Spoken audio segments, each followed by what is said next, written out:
ఇప్పుడు భారతదేశానికి ఇప్పుడున్న పరిస్థితుల్లో మరి రాముని యొక్క టెంపుల్ ఆవశ్యకత మీద మనకి పూర్వం పెద్దలు ఒక మాట చెప్పేవారండి. ఏమిటంటే గ్రామంలో రామాలయం కానీ శివాలయం కానీ లేకపోతే అది వల్లకాడుతో సమానం, ఖచ్చితంగా 2 ఆలయాలు ఉండాలని. అలాగే గ్రామంలో అవసరమైతే డబ్బు ఎదిరిచ్చిన ఒక వైశ్యుని మాత్రం తెచ్చిపెట్టుకో, గ్రామంలో అతనే రిజర్వ్ బ్యాంక్ లాగా పనిచేస్తాడు అని వైశ్యులకు కూడా అంత ఘన చరిత్ర ఇచ్చారండి. అంటే ఈ 2 విషయాలు మనం ఏ పెద్దవాళ్ళు అడిగినా నిజము నిజము నిజము అని చెప్తారు. ఈ రోజున రాముడి యొక్క విధానంలో ప్రతి గ్రామంలో కూడా ఆ గ్రామ వైభవాన్ని చాటేది దేవాలయమేనండి. ఒక ఇంటికి వచ్చినప్పుడు ఆ ఇంటి ఇల్లాల తీరు, అక్కడ ఉన్న పాడి పంటలు చూసి ఆ ఇంటిని అంచనా వేసేవారు. అప్పుడే వివాహానికి ముందుకు వెళ్ళేవారు మన పెద్దలు.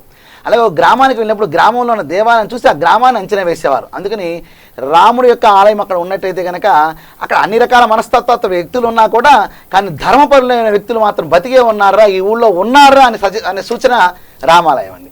రామాలయంలో చక్కటి భజన కార్యక్రమం కానీ, నగర సంకీర్తన కానీ, రామపారాయణ కానీ, ఏం కార్యక్రమం చేసుకున్నా కూడా అది సమిష్టిగా అన్నీ కూడా సామాజిక కలిసి కూర్చుని చేసుకునేది వసుదైక కుటుంబం అనేది ఒక రాముడి చరిత్రతోనూ రామ ఆలయంతోనూ ముడిపడి ఉన్నట్టుగా మనకి అర్థమవుతుంది. అది మంచి హితాన్నే ఇస్తుంది.